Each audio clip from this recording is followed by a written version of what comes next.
Hello everybody and welcome to Gene's Reviews from a regular dude, where I do trailer reactions, I react to YouTube videos, I review YouTube channels, occasionally I'll review a movie, but really, I just do whatever the hell I want. Hello everybody and welcome to Gene's Reviews from a regular dude, down in the basement. Okay, we're going to talk about some cults today. Like I've said before, these cults, they amaze me. How people could get caught up in one. But I guess, and I've said it before, I think it's just people that are missing something in their life. And they think they found it. But this is creepy cult followings that ended in disaster. And this is from Most Amazing Elite. So let's check this out. I think this is it's a long video. It's like a compilation of different ones. So there's more than 10 of them. But let's check this out.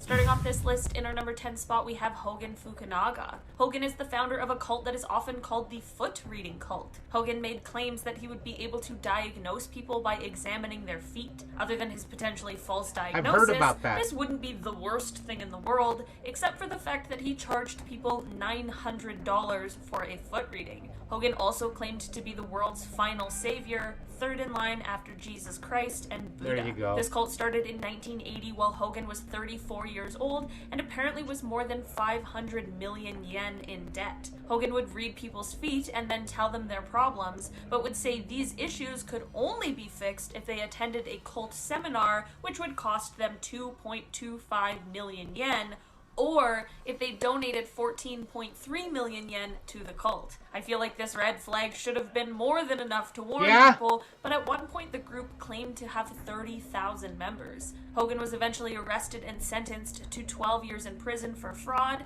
and the cult went bankrupt. In our number 9... See, I don't understand that because that's just common sense to me. Like she said, red flags, it would pop right up into my head. Okay, this guy's a scammer, but I guess not for some people.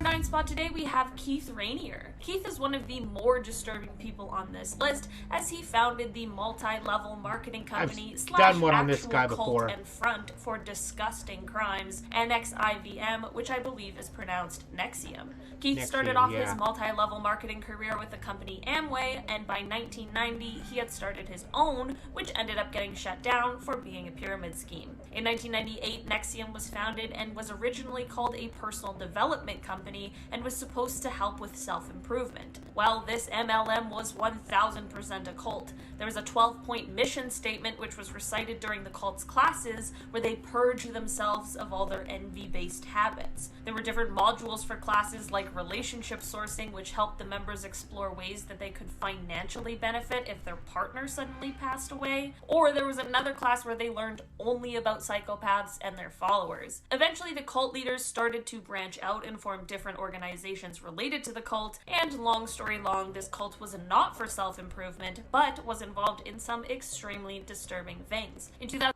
they also branded each other with like a branding iron, and I think they had a celebrity, some woman, I don't know her name, but she was, I think, on the TV series Smallville. I think she was in with them also and getting people into the cult, like recruiting them. 2018, Keith was arrested and charged, and in June of 2019, he was convicted for conspiracy and conspiracy to commit forced labor, as well as a few other really, really awful things. All of these charges were related to Nexium. In our number 8 spot today, we have KORDA. KORDA is a musician and software developer who is also the leader of the Church of Euthanasia. This is a cult that says they aim to restore the balance between humans and the other species on Earth. Chris describes the cult as the only anti-human religion, considering the whole cult is based on the idea of drastically reducing the human population voluntarily. There are some interesting and extremely problematic slogans and pillars that go along with the cult, and one commandment that reads, "Thou shalt not procreate." This cult has done some extremely offensive and distasteful things and actually puts out videos and promotions on how to take your own life, which is terrible. Chris is still very active as the cult's leader and also continues to put out music. In our number 7 spot today, we have Rael. Rael is a French journalist who is also the founder of what is called the Raelian movement, which is a UFO cult. Apparently, Rael had some sort of extraterrestrial encounter in December of 1973,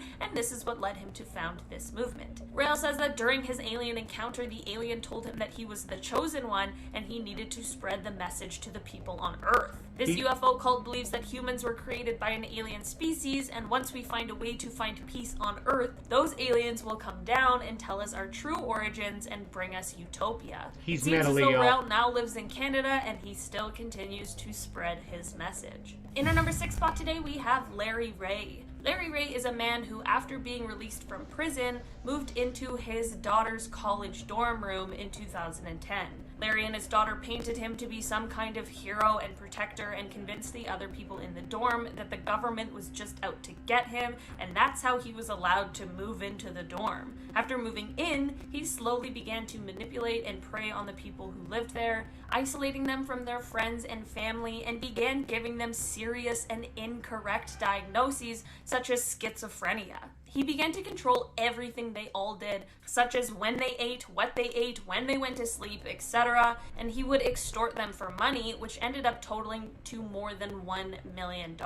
Ray ended up forcing all of these people into his cult, basically without them even realizing what was going on. He was psychologically and physically abusing them, and even went as far as to force some of them into doing things they didn't want to do. Ray ended up being arrested in February of last year and is awaiting trial. He still continues to try and contact his followers, even getting his elderly father to contact some of them for him. In our number 5 spot today, we have Harold KLEMP. Harold is actually probably the most normal and least scary person on this list, which truly is a relief. Harold is the leader of the cult of Akankar, which was originally founded by Paul Twitchell. After Paul passed away, Harold became the new group leader. This group focuses on a lot of spiritual practices and exercises and doesn't have a ton of weird rules when you join. No dietary requirements, no taboo things you're forced into, and you don't even have to leave your current religion or faith to join the group. There have, of course, been extremely problematic members who have done some very questionable things, but not at the command of the group or Harold, to my knowledge. Harold continues to lead the group, and they even have a website, a Twitter page, and a YouTube account. In our number 3 spot today, we have... Well, it sounds to me like they're not really doing anything, though. Buffalo Bill Hawkins. Buffalo Bill, who is also known as Yisrael, is the founder of the House of Yahweh. Bill and his brothers say that they were sent by Yahweh to prepare the world for the second coming of the Messiah. They believe that the House of Yahweh is the oldest and only true faith, and that the world is about to experience the Great Tribulation, which is a sign of the end times. They also believe that the Bible refers to Satan as the god of this world. This cult isn't unlike a lot of other religions, and they have their own beliefs and ideologies. Bill has attempted and of course failed to predict the end times throughout the years, the most recent prediction being in 2016.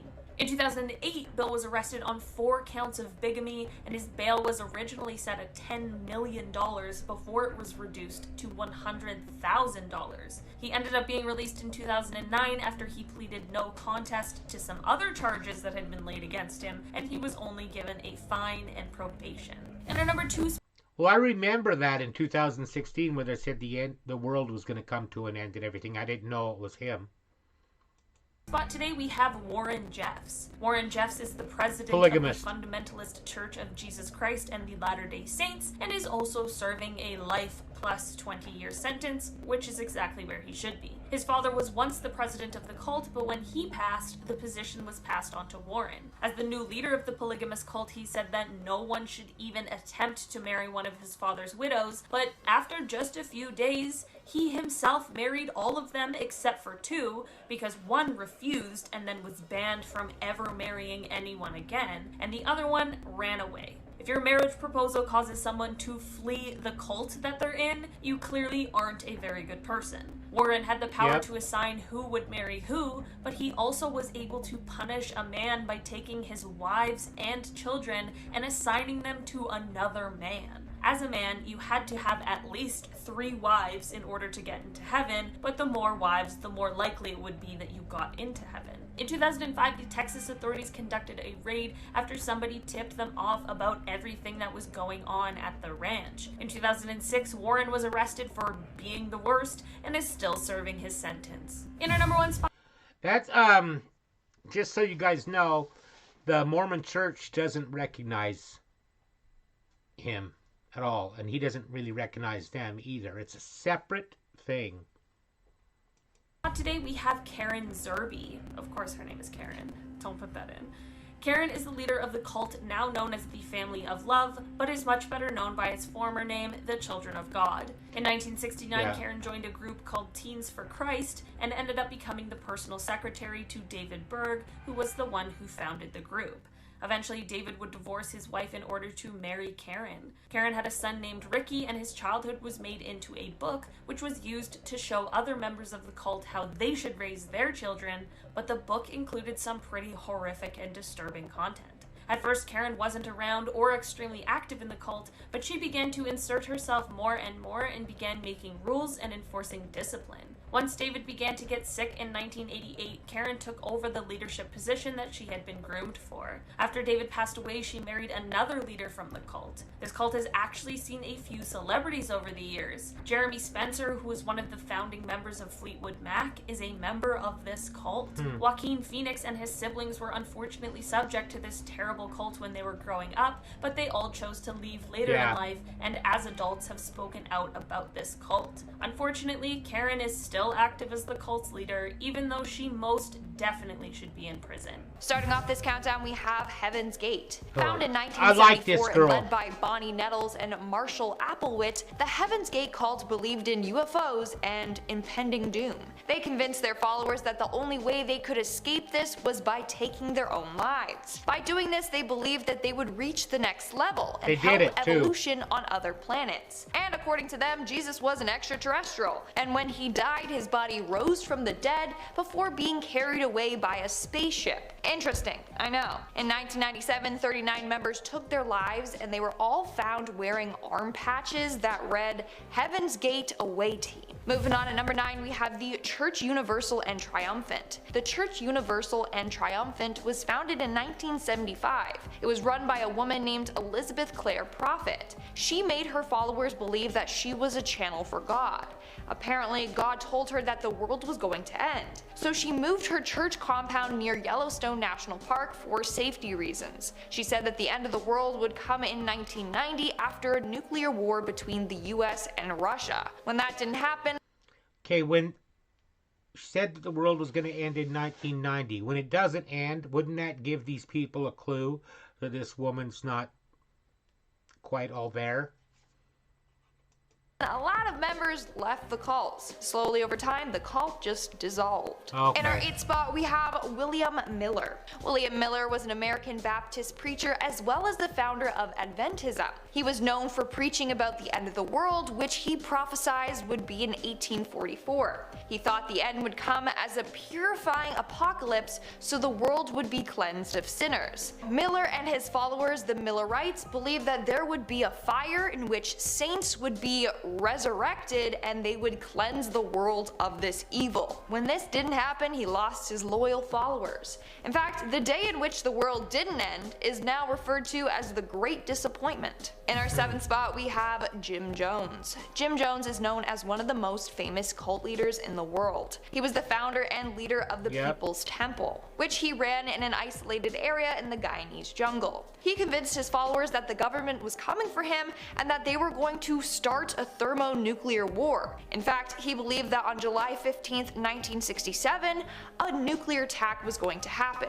Alas, it didn't. Anyways, in 1978, he convinced his followers to take their lives. He described this to be a revolutionary act. So on November 18th, his cult leaders drank cyanide-laced punch. Some of them drank it willingly, while others had it forced upon them. In the end, 909 people lost their lives. It was said to be one of the most harrowing tragedies in American history. Coming in at number 6, we have the Branch Davidians. This cult was originally founded in 1929 by a man named Victor T. Houteff, and they were a spin-off of the Seventh-day Adventists. Then in 1955, Ben Roden organized the branch Davidians. Later, the cult was controlled by David Koresh. He believed that the end was near. He believed in the several seals from the Bible's book of Revelation. He believed that when the seals were opened, that marked the second coming of Christ and the start of the apocalypse. So David and his cult were preparing for the apocalypse. He claimed that he could speak to God, and that's what God told him to do, to prepare. But things ended badly in 1993 when the FBI and military stormed the cult's base. They had belief that the group was stockpiling illegal weapons, so they conducted a raid. This led to a deadly shootout and ended with their building going up in flames.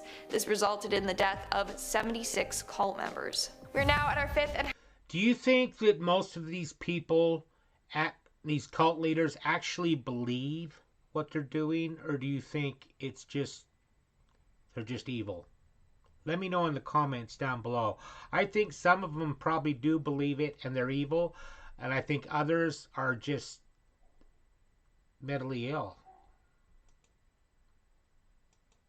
Halfway mark with the Russian Doomsday Cult. The Russian Doomsday Cult was founded by a man named Pyotr Kuznetsov. He believed that the end of the world was going to happen in 2008. So in 2007, he gathered the 30 members of his group and sent them to a shelter in a cave. He instructed them to wait there until the end of the world. Of course, Pyotr didn't accompany them. After 6 months in the cave, 14 members decided to come out. Sadly, 2 passed away in this cave. 9 members decided to stay a bit longer, but then later came out. In fact, the members were instructed to take their own lives if the authorities tried to intervene. Thankfully, when the police did come to their rescue, they didn't do that. As for Pyotr, well, he tried to take his own life when his doomsday prediction didn't come true. He then was sent to a psychiatric facility. In our 4th spot, we have the Family. Otherwise known as the Great White Brotherhood, this was an Australian New Age group led by a woman named Anne Hamilton. She convinced her followers that she was the reincarnation of Jesus. She also said that Buddha and Krishna were other spiritual beings that came down to help humanity. And of course, they all believed that the end was near. The cult lived away together in the countryside outside of Melbourne. The kids were instructed to never talk to outside people. They were all homeschooled. Those that didn't listen were punished through beatings, starvation, or emotional torture. People there were also frequently drugged with hallucinogenics. In the end, the police raided the cult and saved the 28 children that they had brought in. Anne and the other woman helping her were then criminally charged. And a number of cult members actually sued her for psychiatric and psychological illness, upon other things. It said that she paid hundreds of thousands of dollars to her victims. Moving on to number 3, we have Box Canyon Cult. Located in Southern California, There's a lot of these that I'm seeing that I have never heard of before. Canyon was the perfect rocky hideaway for a doomsday cult. It all started when a man who went by the name of Krishna Venta claimed that he was the second coming of Christ and was over 240,000 years old. In 1948, he bought 25 acres of land in Box Canyon to build a monastery and several rooms for his followers to stay in. In the monastery, Venta would preach about the impending World War III, which would spark the end of the world. He said that World War III was their chance to take back the world. But they were never able to see their plan through. In 1958, 2 men whose wives joined the cult decided to bomb it. The blast killed them, Venta, and 7 of the followers. Some of the survivors stayed there, whereas others went to join Jim Jones's cult and later passed away there. In our 2nd spot, we have the Order of the Solar Temple. This cult was formed in 1984 by Joseph DiMambro and Luc Jouret. It started off its teachings based on New Age spiritualism, but they realized that they got more followers when they started to become more doomsday focused. And then these followers brought them more money, so they loved that. So they believed that once the end of the world came, they would be transported to another planet and then live there. Now, the history of what went down in this cult is very complex, so I'm just gonna do a quick rundown. In the 1990s, authorities started to investigate this group. In 1994, a man and his family were killed after speaking out about the cult. Days later, 2 temple buildings in Switzerland burned to the ground. 48 bodies were found inside. Some were shot, others were injected with tranquilizers and left to perish in the fire. Then in 1995, a building in the Swiss Alps burnt down. 16 bodies were found inside there. Then in 1997, a building in Quebec burnt down. 5 more members died then. In total, 74 cult members passed away. To this day though, this cult still exists. And in our number one... That one's all about the dough. All about the money.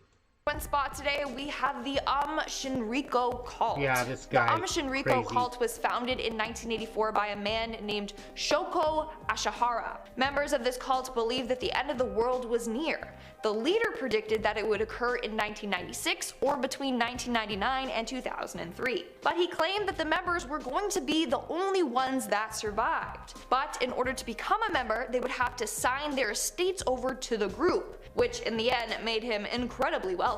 In 1995, the cult carried out the deadly Tokyo subway sarin attack, where 13 people died and thousands got injured. Yeah. Apparently, this was done as an attempt to start the apocalypse, but also to show how strong they were to try and stop the authorities from shutting down their cult. As a result of this attack, 13 members of the group got the death sentence, including the leader. After his death, the name of the cult changed, and to this day, it's still active. It's said that it has about 1,500 active followers. Number 10. I'm going to stop it there. There's more if you want to go back to that video and watch the rest of them. But yeah, that's crazy. I remember that one, that last one, hearing about that because they had something to do with the subway bombings. This joke might be a little inappropriate, just a heads up. Well, I was going to do a Jonestown cult joke, but the punchline's just too long. Thank you, everybody. Make sure you like, comment, subscribe, hashtag Mean Gene, all that fun stuff. And if you like this video, tell all your friends, leave a comment down below. And if you didn't like it, then just shut up. And I will see you next time.